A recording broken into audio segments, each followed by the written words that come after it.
is out of control and completely unwarranted. What?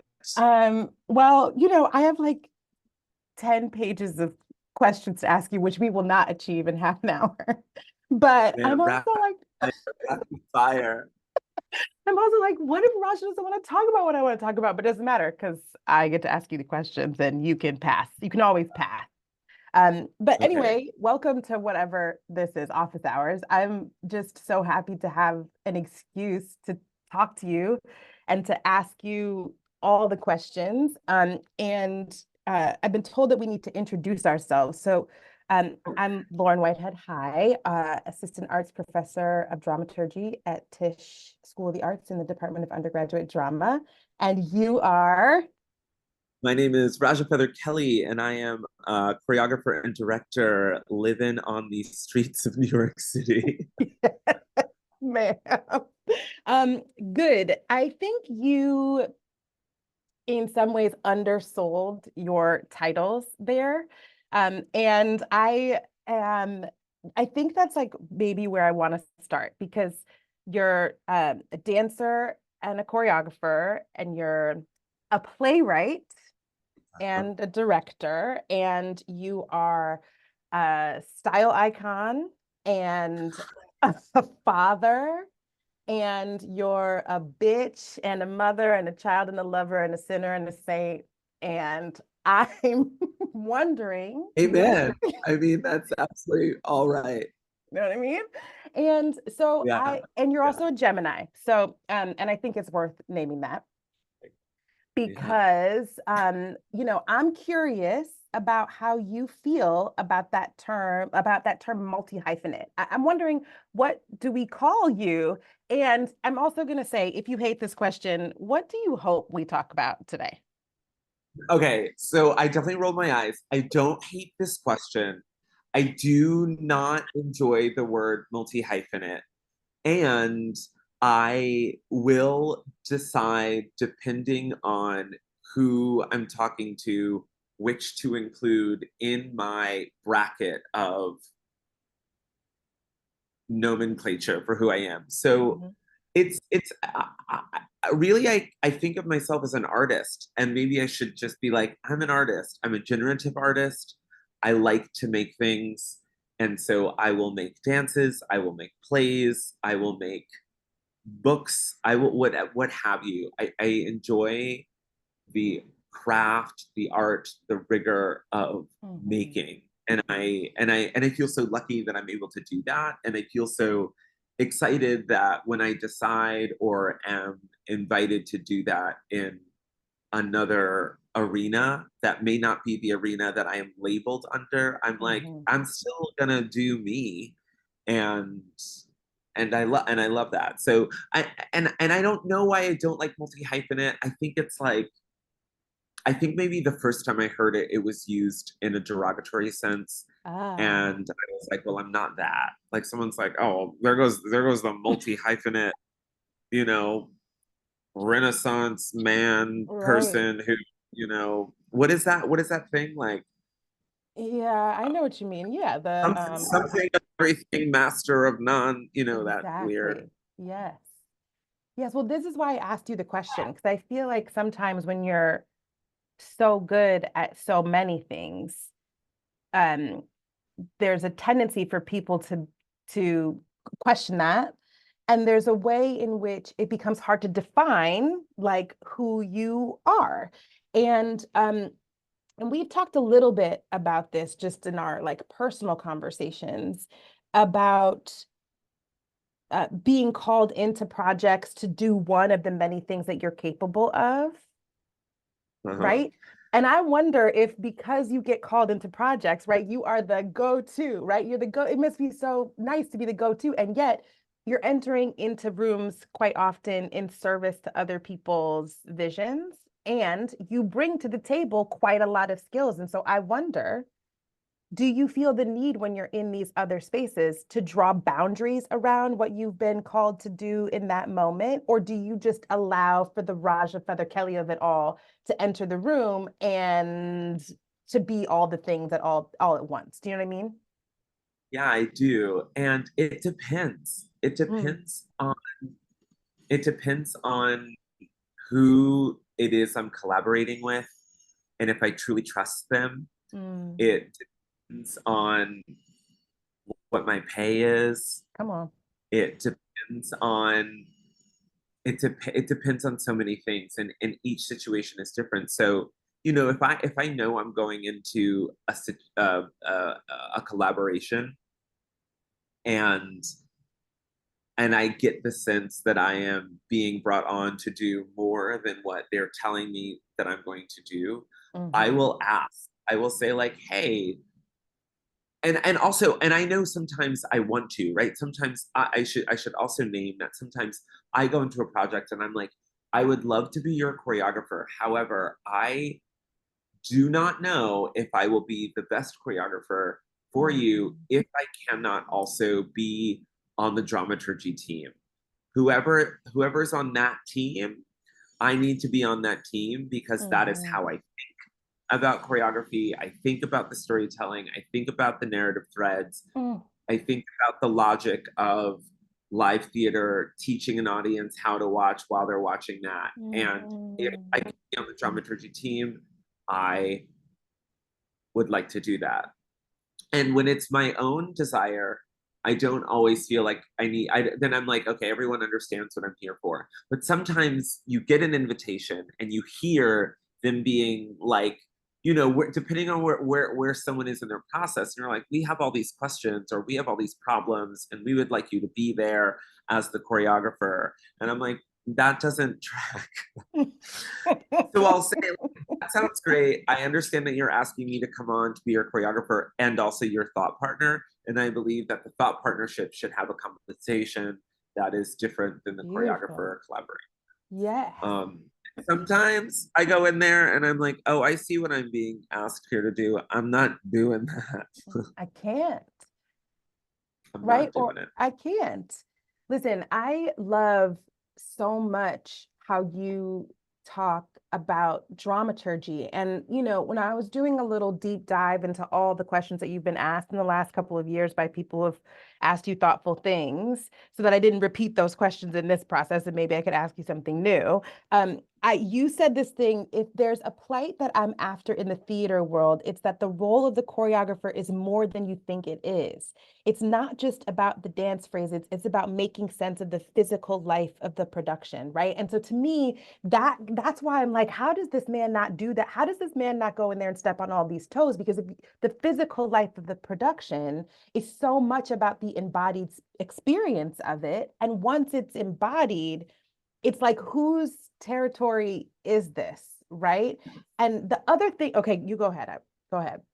Well, you're right. You're right. And that if you're talking about that, there is in fact no way that I can be in a room and not do that. And what I have learned, however, Mm, is I'm not gonna do collaborations that don't understand that. And yes. so I feel lucky. Let me say, I guess I feel lucky, and I feel I've worked hard enough that people know when they ask me to work with them that that's what they're going to get. That I'm going to Yes. be standing the whole time. Come on. That I'm going to be running up to people, being like, "Do this or do that with your head, or do this with your hand." And that it doesn't want to feel to me that when I'm asked to be the choreographer, that my choreography is like I don't want to say surprising because surprising can be fun, but that the dancing has no relationship to who they were as characters before they were dancing. Yes, exactly. Yes, exactly. That the person dancing is the person, like I just worked on Teeth at Playwrights Horizons, and what was so exciting for me was like, oh, I have to make dances that these particular, like as if the characters made them, like as if they got and Mm, they went to their community center or they went in their backyard mhm. and they were like, let's make a dance. Like that's how this dancing has to be. And so it just has to live in their bodies through the whole show. That they are the people who decided also that they would make these dances. Mm. And that it's not like just a suspension of belief for a moment to watch a dance and then go back to the story. Like, okay, let's have some quick entertainment. Now Right. back into this. Cut to, yeah. But you I know have, what? That yeah, wins people yeah. Tonys. That wins people's Tonys. That wins people, all the awards, Don't get me mad, child. Don't get me I'm upset. trying not to be mad or bitter, I but I mean, maybe okay, here's the thing. It's not that I'm mad or bitter, it's just that two things. One is people don't know what I do. yes. If you don't know me, if you do not know me and you go to see something I've done, you do not know what I've done. That's that. And the second is that uh, many people, most people, in my opinion, actually don't know what choreography is. And there needs to be a national literacy program, what choreography and what dance is, particularly for not like for organizations that give out awards for Awards. choreography. Well, tell Very us, clear what that is it? What is choreography? choreography is the design Whoop. and the craft of storytelling that is primarily and physically told. It sounds like Like you've been working on that. it is, That is so tight. it is, I love that. it is also, I learned from an incredible human being that it is in fact also simply like time, space, and movement, Hmm. right? Which is sometimes for me when I have when I have a problem with choreography when I'm watching, I'm like, that actually wasn't choreography. That was just a phrase. that was just Ah, material. Like the choreography is where this thing happens in space, how it gets from one place to another, how long it takes for a thing to happen. yes. And sometimes you don't see that. You're like, everyone just came out and did like they just danced, Hmm. they left. That's not, in my opinion, that is not choreography. That's Mm. dancing. Hmm. Look, I'm going to read you these two quotes because I was hoping you were going to talk about how people don't know how to understand what it is that you're doing. So I'm going to bring these two, I'm going to pull in two Black ancestors who I love. One is UB Blake, who was the composer of Shuffle Along, a really beautiful ragtime piano player. And he said, the people wanted to believe that the Negroes couldn't learn to read music, but had a natural talent for it. So we never played no music. I'd get all the latest Broadway music from the publisher, and we'd learn the tunes and rehearse them until we had them down pat, never made no mistakes. And all the high tone, big time folks would say, isn't it wonderful how these untrained primitive musicians can pick up all the latest songs instantly without being able to read music? Right? And then there's Maya Angelou who says, and of course, there are those critics, New York critics as a rule, who say, well, Maya Angelou has a new book out, and of course it's good, but then she's a natural writer. Those are the ones I want to grab by the throat and wrestle to the floor because it takes me forever to get the language to sing. So here are these two Black ancestors who are talking about rigor, craft, and how much work they do to make the thing look effortless, right? And I think it seems to me that your choreography does a similar thing where it is so seamless. It looks so much like the character made this dance up themselves that it's hard to recognize that somebody was behind the scenes crafting how that works. So I wonder if you could just, to me, you fall in line with these geniuses who get undercredited for the amount of labor that they have to do in order to give the appearance of effortlessness, in order to appease an audience, right? And so it's frustrating for me when I don't see your names on the award list because I'm like, do you see how much rigor it takes to make this thing? And yet you can't see how much rigor it takes to make this thing. So I wonder if you can talk a little bit of, I mean, you already started, but I wonder if you could talk a little bit about that. Does that make you want to change how you do things, or what do you make of that? Yeah, I mean, it's confusing, Lauren. It's because I don't do what I do so that I can get an award, right? I'm Yes. not thinking about that. And at the same time, I understand the currency of what that is. I understand and am a human, and it feels so good to be Mhm. acknowledged. And I'm a critic. So when I go out and I see things and I'm like, objectively, this thing is not good. And then these things are awarded. It's confusing, and you're like, wow, like I really, I, I think what I feel is that my work, most of my work, is actually not given a fair chance Mm, because it's not that I think that it's better or that I want someone to necessarily think that it's better. I'm like, I just want people to know what it is that they're seeing. Like, do you yes. even know that this is choreography? Right? Like that a scene between two people sitting on sitting at a table, and that could have been orchestrated by a choreographer, right? Like Imbued with and, gesture. and, there, Yes. yeah, and Imbued with that gesture. was almost there was the people started getting very confused when they saw Fairview, right? Because they're like, Yes. Fairview's play, there's a choreographer who has title billing, so people kind of were like, this is weird already, right? And that was like a standard that I had broken, where I was like, I should be on the billing for this because it is 100% choreographed, right? Like, and you don't know, right? You watch Act One, and you're like, it just looks like a fucking play. And then you watch Act Two, and you're like, oh wait, they're doing everything that they did in Act One without speaking meticulously, right? And then Act Three, you're like, oh, this is the choreography because there's music and dancing, Yes. and so for me, I'm like, oh, people just don't get, people don't understand what it takes to do that. The craft, like it's there's when I so a year ago, I guess last year, I was invited to be on the Tony voting committee, and I thought that it was something else. I was like, oh, we're gonna I'm gonna get to see the shows, and then for all of the people who vote, there's gonna be a group of people that talks about, Discuss. Yeah. us. And I was like, oh no, there's none of that, right? Like these people have no like what are they basing their understanding on? Best music, best score, best like it's just what they like. Purely subjective. Purely subjective. I'm like, and maybe that's fine, but would that be different if they had a course in choreography Mm-hmm. or music, right? Like Mm-hmm.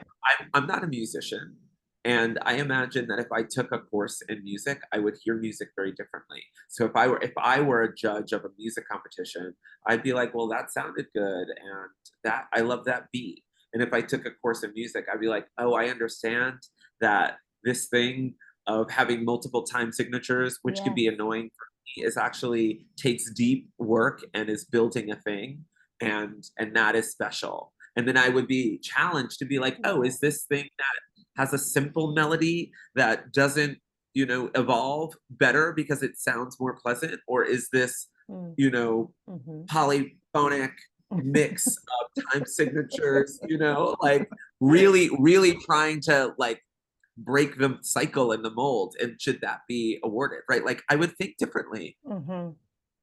Not and so I that's what I think about. I'm like, do I want to change my process? No. How can I figure out a way? Or is anyone out there even interested in creating literacy, not just for choreography, but across the board? Yeah. I hear other artists who are like, I'm trying to do something different, and I'm getting criticized for not doing the thing that is the formula. Yeah.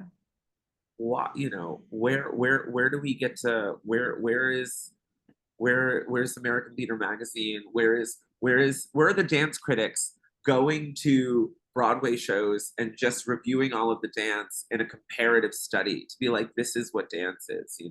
Mm-hmm. It's curious to me that a show, I'm not going to name any names, but that a show could get reviews from two different critics in their respective fields, and one is like, this is the most brilliant piece of choreography from a theater critic, and then a dance critic is like, this is terrible choreography. Not choreography. It's curious that that could happen, right? But and that ooh, you and that doesn't like spark more conversation. You're like, yeah, let's talk about what choreography is. Let's talk about a choreography. Someone told me, I'll say this last thing, but someone told me just in respect to the awards of it all, that Hmm. awards for choreography are actually awards for dancing. So they're awarding how much Ah, dancing and how many, they're not yes. rewarding choreography like, oh, there's so many people dancing. We're awarding the surplus of bodies moving, not craft of Uh, choreography.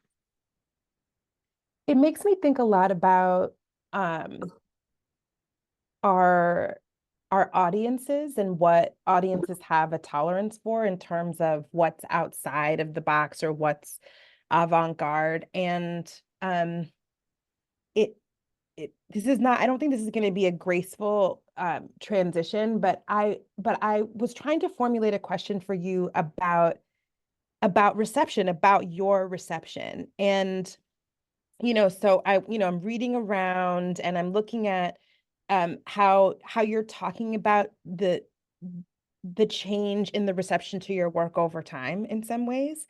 And really the thing that stood out to me was this thing you wrote that was like, I got a grant. Like, bitch, I got a grant because I met you 10 years ago, right? When we were in those courses together. We were like at the LMCC thing together and we were like taking notes, like, okay, bitch, this is how I got to talk in order to Yeah, get people to, you know what I mean? And we were diligent taking our yeah, notes. Like, I need to present myself with a kind of authority and a kind of rigor, right? And so I'm reading this thing that you're talking, I'm reading two things by you. And one is where you sort of give this anecdote about how young Jean Lee told you to write a grant with as many curse words, as much profanity as you could in order to find the energy behind like what it is that you were actually saying.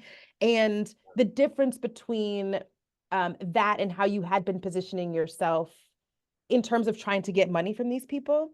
And it was interesting to me to read that because the first thing that I had ever read of you in print was, whose dick do I have to suck to create my own utopia? I'm like, oh, to me, Raja has always been in the world of the profane, always, right? And I teach that text to my students. I teach that text to my yeah. students because the text is so spot on about what do I have to do in order to get an audience, right? For people to understand what it is that I'm making. And it when you wrote in your grant for Wednesday, right? I question what it means that people cannot live truthfully. And I cherish the opportunities to live my fantasies, utopias, and to tell these stories through performance art. I'm like, yeah, how do we craft a world wherein the performances that we make are about our visions for what the world is that we want to build, right? And how do we communicate that to audiences so that they understand? And so I guess the question behind all this is like, are you surprised by your audience about who they are and the makeup of them? Are you thrilled by who's coming to see your work? And I mean audience broadly, like both the reception on the part of the award granters, the people who are showing up in the audience for your work, the I'm just curious, like what do you make of your audience? Do you think of them at all? Do you consider them in your crafting, or are you surprised by who they are? Yeah, it's funny. Where you landed is where I landed. I'm surprised. I'm surprised by who my audience is, and because I feel like or I'm surprised by who my audience is, and I am always finding them. I'm always finding them, Hmm. and I feel like I believe that I have these anecdotes where I say people who come to see, let's say, my work with my company, my more experimental work, I'm like, what's exciting is that the houses are usually always full. They're usually always sell out. And this is good. People are like, why do you complain? And I'm like, well, what I notice is that Mm. half of the audience is back because they want to see the last thing that we made again, right? They're like, Ah. you made this fun thing that was so cool, and I'm back and I want to see that. And then there's, the half of the people who were with him are like, they came the time before and they were upset that I didn't do the same thing the last time, if that makes sense. Mm-hmm. Right? Like, I made a piece about that was called Color Me Warhol, and it was about Andy Warhol, and it was about a chorus line. And people were like, "Oh my God, this is so amazing, so amazing." Then those people came to see my show Tropico, and then they were like, half of those people were like, "I'm never coming back Mm. because you didn't do that fun one. This one's like sad and annoying, you know." And Mhm. then half of those people come to the next one, and they're like, "We're here." And then they're like, "Oh gosh, this is too long." So we're now half of us are not coming back because now this is too long. Mhm. Is what my experience of audiences, not entirely, but that's one portion. And then another portion is I think people, mostly my peers, who are like, they don't like it or hate it, they just want to know what I'm up to. Ah, yeah. They're just like, what are you doing? And you can tell when I meet them, they're like, yeah, so like how did this happen? You know, like how did you get a Skirball? Tell me that story. The piece is cool, yeah, the piece was so cool, but like But more how about did you that. how did you get here?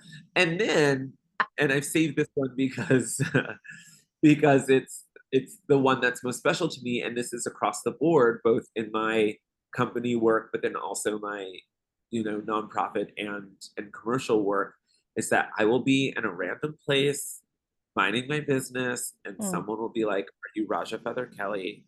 And I'm like, "Yes." And they're like, "I really love your work. I know who you are. I follow what you do."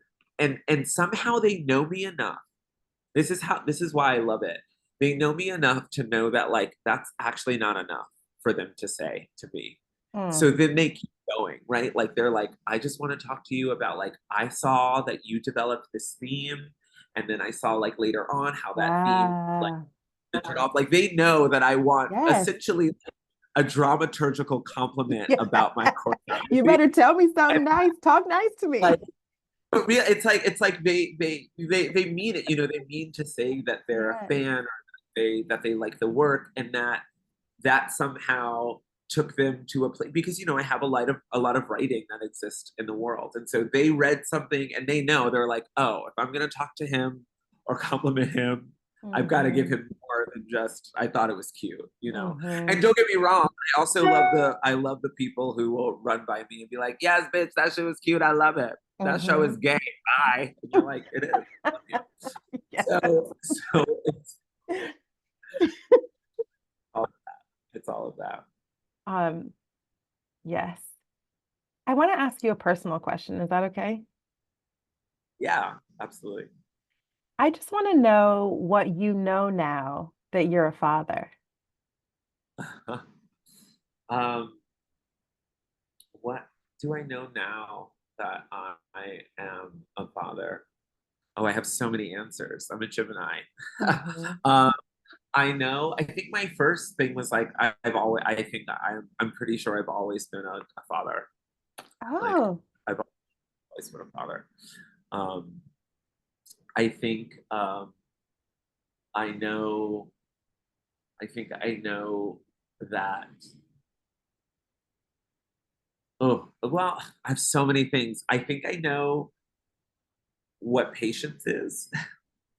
Like I know it. And I'm like, oh, I know what patience is. mhm. And in some ways, I think I know that I'm gonna be all right.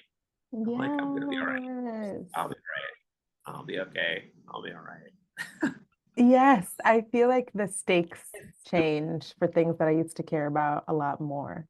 I still care about them, but the stakes are different. Yeah, yeah, same. Yeah, I'm like, I'm still having this career. It's still important to me. I like that. I want people to know that I'm like a single parent who is trying to also live their life as an artist in a very particular arena of art making, Mhm. and and and that I get the game, Mm. and that I play the game with as much craft and rigor as I make my work, and they're not the same. Making the Mm. work is not the game. The game is a very different thing. But I am integrous. I have integrity and and rigor, and so I'll play with rigor, but it's not going to take away from the rigor of how I make Mm. crap. Can I ask for a one word response to the following prompts? Yes. Timothy Chalamet. Rude.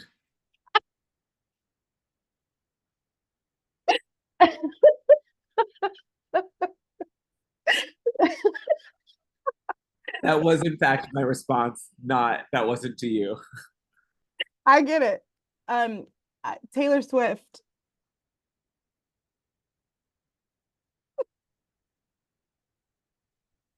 Obsolete.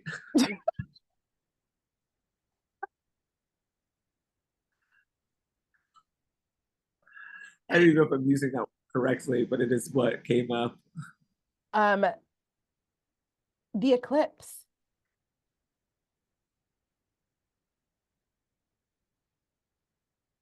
Remarkable.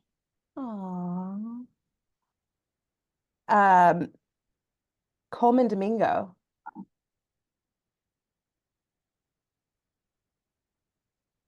Buddy, Um, the reality show Traitors on television. the American theater. Yeah, Sorry, that wasn't one word. That wasn't I one made word. it. It's America. okay. America. Fuck. God. Avant-garde.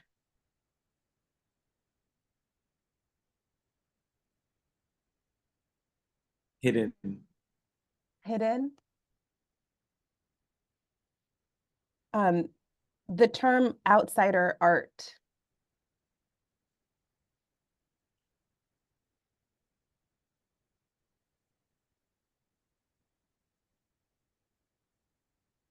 Joke. Joke. I'm so interested, Raja, in your design mind. And and I think your design mind is so remarkable because it's brought to bear by the dramaturgical way in which you watch everything happening, right? So that's why I started this conversation with like things I don't get. Like I don't get Timothy Chalamet. I don't get it. Like what I don't get Taylor Swift, right? And yet they are a part of this culture of celebrity and the zeitgeist in which we watch everything happening. And I think none of those things, from the obsolete nature of Taylor Swift to the remarkable presence of the eclipse, you are smashing those things together and filtering them through a design mind, right? Which I just wonder. It to me, it's, I know that everybody talks to you about Warhol, but it feels bigger than Warhol to me. It feels like Warhol as a vehicle through which you can channel a design mind. And so I just wonder if you, just to to try to get us out of this conversation, if you could talk about design both on a dramaturgical level, on the way that you see the world, and also the way that you see how you approach everything that you do in life.